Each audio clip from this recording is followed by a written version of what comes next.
기도하시겠습니다. 하나님 아버지 감사합니다. 이 새벽에 저희를 깨워주시고 은혜의 자리, 기도의 응답의 자리로 불러주심을 진심으로 감사드립니다. 성령님, 이 자리에 저희와 함께 임재하여 주시옵소서. 하늘문을 여사 신령한 은혜를 베풀어 주시옵소서. 감사드립니다. 예수님 이름으로 기도하옵나이다. 아멘. 오늘 같이 나눌 하나님의 말씀은 요한계시록 1장 11절 말씀입니다. 신약성경 399쪽에 있습니다. 요한계시록 1장 11절 말씀. 자, 요한계시록 1장 11절 말씀 같이 읽어보겠습니다. 시작.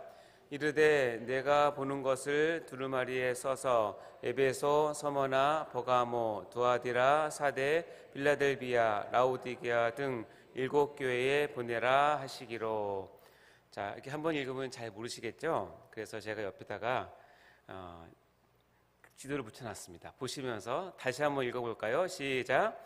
이르되 내가 보는 것을 두루마리에 써서 에베소, 서머나, 버가모, 두아디라, 사데, 빌라델비아, 라우디게아 등 7교회에 보내라. 아멘. 자, 이른 아침에 오신 여러분을 환영하고 축복합니다. 우리 같이 말씀 잘 받기 위해서 또 스트레칭 한번 해볼까요? 자, 쭉 한번 올려보시고 좌우로 크게. 네. 간밤에 잘 주무셨죠? 자, 어깨도 돌려보시고, 네, 목도 한 번씩 풀어보시고요. 좋습니다. 손목, 발목도 한 번씩 풀어보시기 바랍니다. 자, 유튜브 하시는 분도 같이 스트레칭 해주시기 바랍니다. 자, 잠 깨셨습니까? 네, 같이 하나님 말씀 나누도록 하겠습니다.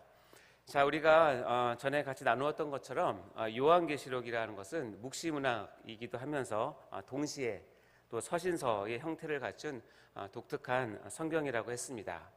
그리고 이것은 제5의 복음서라고 불릴 정도로 예수 그리스도에 대한 아주 계시로 꽉 차 있는 성경이기도 합니다.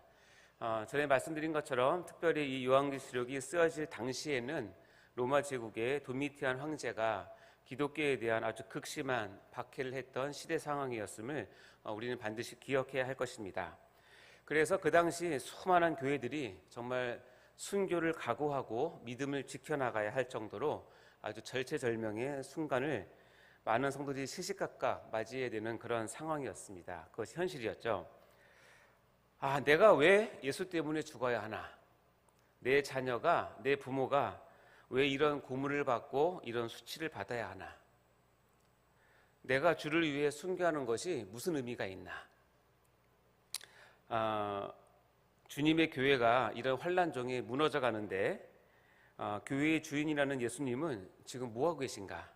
라는 등등의 이 수많은 신앙의 갈등과 회의가 지금 전 교회 안에 지배적으로 퍼져 있을 때, 그때 바로 이 요한계시록을 하나님께서는 기록하게 하셨고 교회에 읽게 하셨다는 것을 우리가 반드시 알아야 합니다. 특별히 이 요한계시록을 기록하자마자 주님은 이것을 소아시아의 7교회에 바로 보내게 해서 읽게 한 것을 우리가 알 수 있습니다. 어떤 교회일까요? 다시 한번 보도록 해볼까요? 자, 아까는 좁은 걸 봤는데 넓게 보면 이렇게 됩니다. 고린도도 보이시고 저쪽 오른쪽에 예루살렘도 보이시죠? 여기가 소아시아입니다. 자, 요한계시록 1장 11절 다시 한번 읽어보겠습니다. 시작. 이르되 내가 보는 것을 두루마리에 써서 에베소, 서머나, 버가모, 두아디라, 사데, 빌라델비아, 라우디게아 등 7교회에 보내라 하시기로. 아멘. 이 교회들에게 계시록을 보내면서 요한계시록 2장과 3장에는 박해 가운데 있는 7교회의 현재 상황에 대해서 예수님의 마음을 전달하는 그런 글, 편지를 남기게 하셨습니다. 이것이 바로 요한계시록의 7교회의 이야기인 것입니다. 예수님을 우리가 이야기하면서 우리는 교회 이야기를 안 할 수가 없습니다. 왜냐하면 예수님은 이 교회를 세우시기 위해서 십자가에서 구속사역을 완성하시고 그분의 핏값으로 교회를 사셨기 때문에 그렇습니다. 예수님과 교회, 이것은 뗄래야 뗄 수 없는 필연의 관계인 것입니다. 그래서 교회는 예수님의 몸이라고 하고 예수님은 교회의 머리라고 성경은 표현하고 있는 것입니다. 오늘 그 관계에 대해서 알아보고자 합니다. 그래서 오늘 설교는 요한계시록 일곱 교회 이야기 세 번째 시간으로 설교의 제목은 예수님의 몸 일곱 교회 훑어보기입니다. 자, 제목 한번 읽어볼까요? 시작. 예수님의 몸 일곱 교회 훑어보기. 여러분, 훑어보기 오랜만에 듣는 단어죠. 사전적 의미는 이렇습니다. 훑어보기란 뭐냐면 빠르게 본다. 한쪽 끝에서 다른 끝까지 쭉 보면서 전체를 이렇게 짐작한다라는 뜻으로 훑어보기라는 단어를 쓴다고 합니다. 자, 먼저 요한계시록 2장과 3장에 나오는 일곱 교회에 대해서 보내는 것은 편지글이고, 이건 희한하게도 일정한 패턴을 갖고 있는 것을 우리가 알 수 있는데요. 이것을 정리해 보면 이렇게 되어 있습니다. 일곱 교회 서신서의 공통된 형식인데 항상 그 앞머리에는 수신자를 지정합니다. 그래서 무슨 교회의 사자에게 편지하라. 첫 번째는 에베소 교회의 사자에게 편지하라. 이렇게 수신자를 지정을 하고, 다음에 이 편지의 저자로서 예수 그리스도께서 자기를 소개하는 글을 반드시 남깁니다. 그리고 세 번째는 그 교회에 대한, 각 교회에 대한 칭찬 또는 책망의 내용을 기록을 하고요. 그것에 따라서 네 번째는 회개하라는 명령과 함께 회개하지 않을 때 임할 심판을 같이 기록을 하고, 다섯 번째는 그것을 이겼을 때 이기는 자에게는 주시는 축복들을 또 이렇게 기록을 합니다.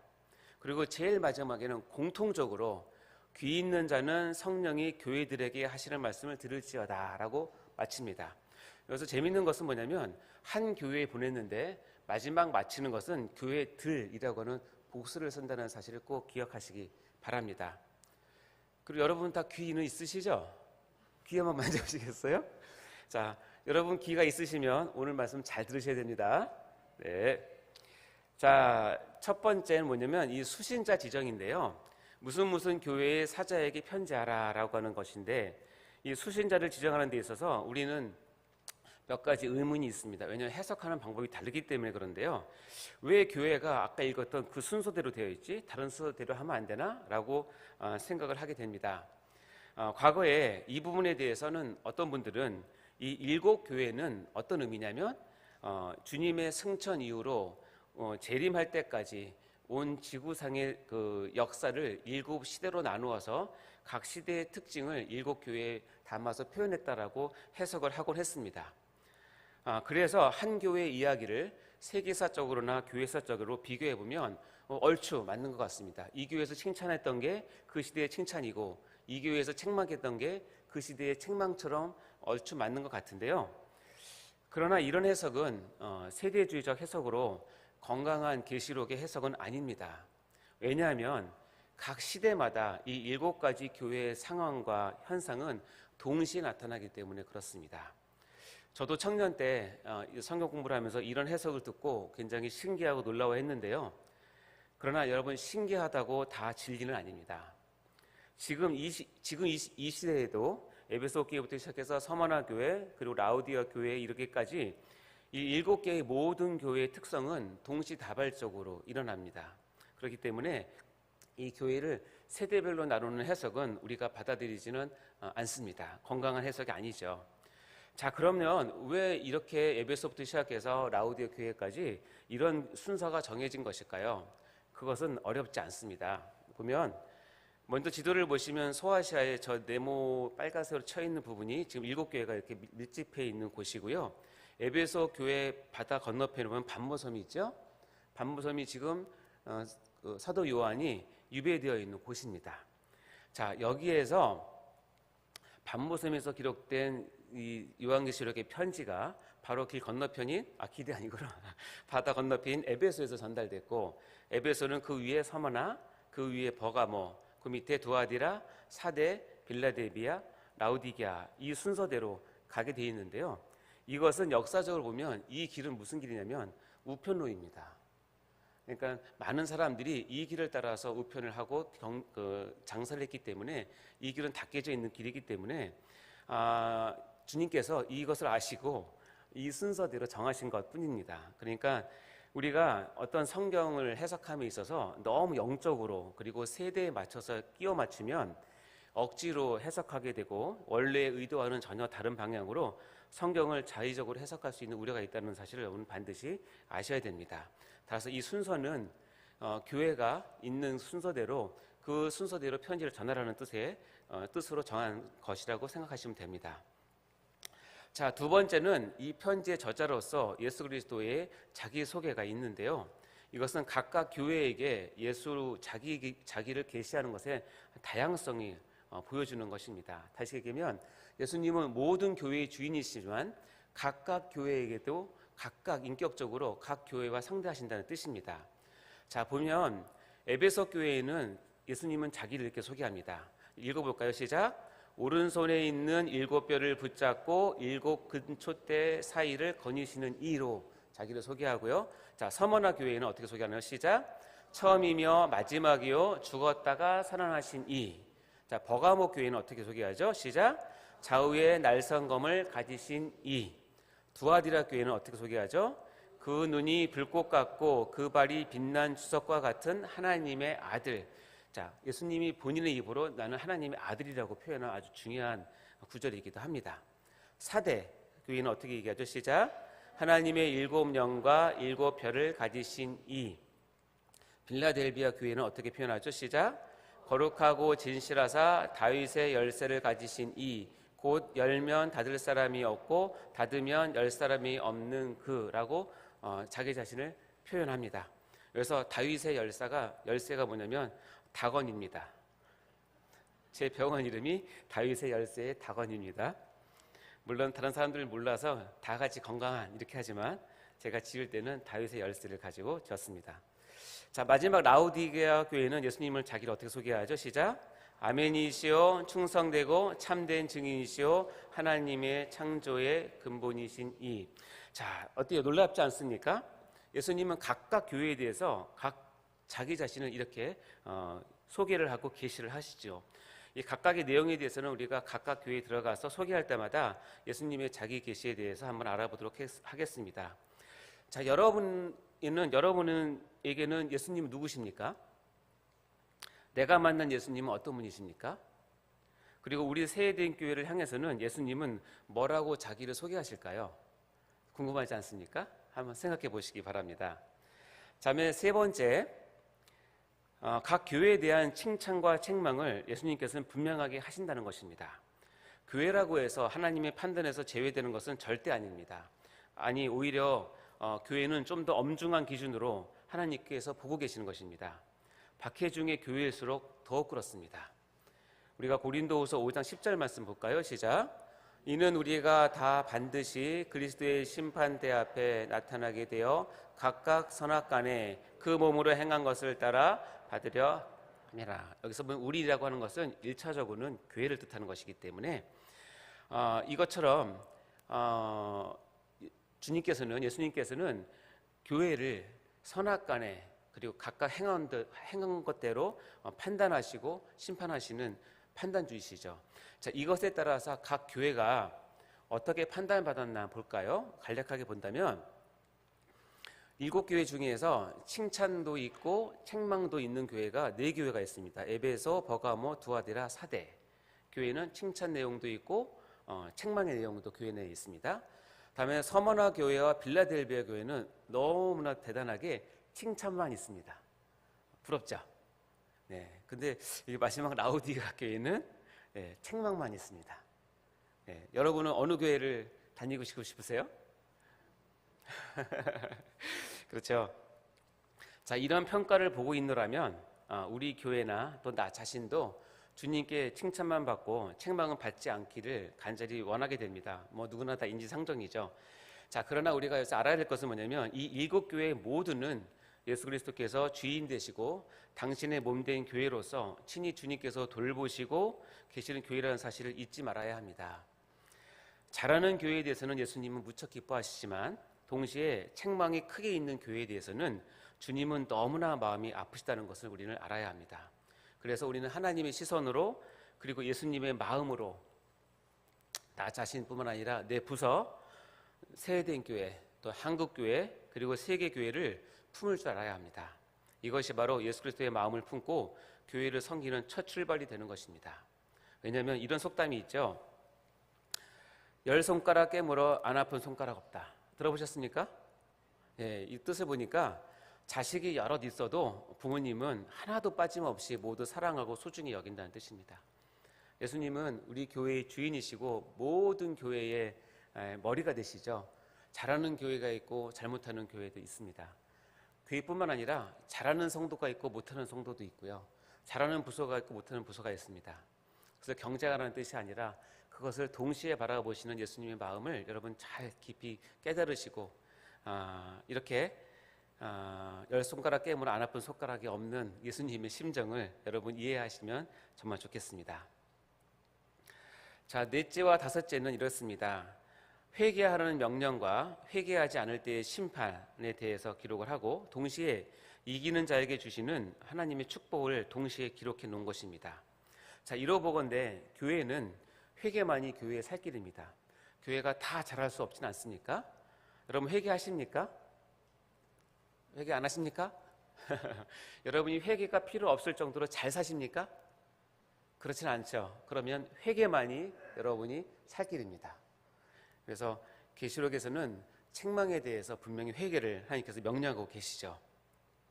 또 끝까지 참고 인내해서 이기는 자에게 주어지는 축복은 바로 참된 교회가 누려야 될 복락임을 우리가 이 계시록을 통해서 알 수가 있는 것입니다. 자, 마지막 6번째는 귀 있는 자는 성령이 교회들에게 하시는 말씀을 들을지어다 라는 말입니다. 아까도 말씀드렸지만 한 교회에 주신 말씀인데 마지막 결론은 교회들에게라는 말씀하신다는 것이죠. 모든 교회에 적용하라는 뜻입니다. 누구에게? 귀 있는 자에게. 귀 없는 자가 누가 있겠습니까? 이 얘기는 뭐냐면 들을 귀 있는 자는 들으라는 얘기입니다. 여러분은 하나님의 말씀에 대해서 진리에 대해서 들을 귀가 있습니까? 있으시면 이 말씀을 정말 새겨서 들으셔야 된다는 뜻입니다.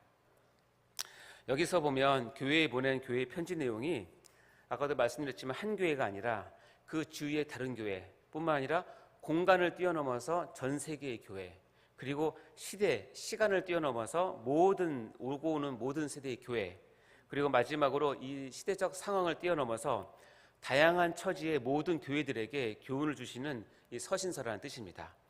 따라서 우리는 이 계시록의 7교회 이야기를 통해서 오늘 내 자신이, 그리고 우리 세대인교회가, 그리고 한국교회가, 더 나아가 전 세계의 모든 교회가 이 말씀에서 동일하게 은혜를 받고 그 원리와 본질에 대해서 교훈을 다 같이 받을 수 있다는 뜻입니다. 그러하기에 요한계시록의 7교회 이야기는 2000년 전에 소아시아에서 있었던 작은 교회에서 일어난 작은 일들이 아니라 바로 시대를 뛰어넘어서 오늘을 사는 우리에게, 특별히 현 세대의 교회들에게 주시는 하나님의 말씀인 것입니다. 이것을 믿으시기 바랍니다. 사랑하는 성도 여러분, 우리가 다음 시간부터는 이제 7교회를 하나씩 살펴볼 것입니다. 이를 통해서 주님께서 교회를 얼마나 사랑하시는지, 그러면서 교회를 얼마나 정확하게 보고 계시는지, 그리고 잘한 것은 칭찬하시지만 잘못한 것에 대해서는 회개를 촉구하시는 주님이심을 우리는 알 수 있을 것입니다. 그리고 끝까지 싸워 이기는 자에게는 주님께서 결코 잊지 않으시고 상과 축복을 주시는 분이심을 우리가 믿어야 할 것입니다. 자, 이제 본문 말씀을 지도와 함께 다시 한번 볼 텐데요. 다음 시간부터 만나게 될 교회들의 이야기를 기대하시면서 이 시간을 위해서 또 같이 기도해 주시면 감사하겠습니다. 예수님의 주 관심은 교회에 있음을 마음 깊이 새기시기를 주님의 이름으로 간절히 축원합니다. 자, 마지막으로 요한계시록 1장 11절 말씀 읽으시면서 옆에 지도를 머릿속에 한번 새겨 넣으시기 바랍니다. 같이 읽겠습니다. 시작. 이르되 내가 보는 것을 두루마리에 써서 에베소, 서머나, 버가모, 두아디라, 사데, 빌라델비아, 라우디게아 등 7교회에 보내라 하시기로. 아멘. 기도하고 마치겠습니다. 하나님 아버지 감사합니다. 이 새벽에 하나님께서 귀한 말씀 허락하시고 예수님의 몸인 교회를 우리가 다시 한번 돌아볼 수 있게 해주셔서 감사합니다. 특별히 계시록을 통해서 대표적으로 7교회를 통해서 우리 자신의 모습, 우리 교회의 모습, 한국교회의 모습, 전 세계의 교회의 모습을 다시 한번 돌아볼 수 있는 영안을 우리에게 열어 주시옵소서. 그래서 우리가 하나님 앞에 칭찬받는 것을 더욱더 기쁨으로 잘 감당하게 하시고, 우리가 잘못하고 부족해서 책망받는 부분들을 회개할 수 있도록 도와주셔서 마지막 날에 끝까지 싸워 이겨 그리스도의 승리를 우리가 증취할 수 있는 귀한 교회들 다 될 수 있도록 인도하여 주시옵소서. 모든 영광을 주께 올려드립니다. 감사드리며 예수님 이름으로 기도하옵나이다. 아멘. 드려지는 헌금을 위해서 같이 기도하겠습니다. 하나님 아버지, 이 시간 작은 예물을 마음을 담아 하나님께 올려드립니다. 하나님, 이 예물을 받으시고 하나님께서 축복하여 주시고 이 기록된 많은 기도의 제목들 하나님께서 절절하게 아버지 감동하여 주시고 인도하여 주셔서 하나님의 때에 다 응답받을 수 있도록 축복하여 주시옵소서. 어려운 자, 낙심된 자, 몸이 아픈 자, 아버지 경제적으로 궁핍한 모든 자가 이 아버지 말씀을 통해서 또 기도를 통해서 하나님께 응답받는 귀한 역사가 나타날 수 있도록 인도하여 주시옵소서. 감사드립니다. 예수님 이름으로 기도하옵나이다. 아멘. 우리 주기도문으로 마치도록 하겠습니다. 하늘에 계신 우리 아버지여, 이름이 거룩히 여김을 받으시오며 나라의 임하옵시며 뜻이 하늘에서 이루어진 것 같이 땅에서도 이루어지이다. 오늘날 우리에게 일용할 양식을 주옵시고 우리가 우리에게 죄 지은 자를 사하여 준 것 같이 우리 죄를 사하여 주옵시고 우리를 시험에 들게 하지 마옵시고 다만 악에서 구하옵소서. 대개의 나라와 권세와 영광이 아버지께 영원히 있사옵나이다. 아멘. 우리 이 시간 같이 기도하기 전에 공동의 기도 제목을 나누도록 하겠습니다. 먼저 우리 담임 목사님의 건강과 그리고 숙면을 위해서, 그리고 하시는 모든 사역 가운데 주님께서 은혜를 달라고 위해서 기도해 주시기 바랍니다. 특별히 오늘 또 수요 예배 드리는 날입니다. 하나님께서 귀한 예배 말씀 전하시는 목사님과 참여하는 모든 성도가 하나 되어서 하나님께 영광 올려드리게 해달라고 기도해 주시기 바랍니다. 특별히 오늘 국회에서 성탄 예배를 드립니다. 참여하는 모든 성도들이 기쁨으로 그 예배를 잘 섬길 수 있도록 위해서 기도해 주시기 바랍니다. 그리고 여러분 각자 가져온 기도의 제목들을 하나님께 아뢰어드리며 하나님의 얼굴을 구하는 시간이 되었으면 좋겠습니다. 우리 이 시간 주님 외치고 주님 앞에 나가도록 하겠습니다. 주여, 주여.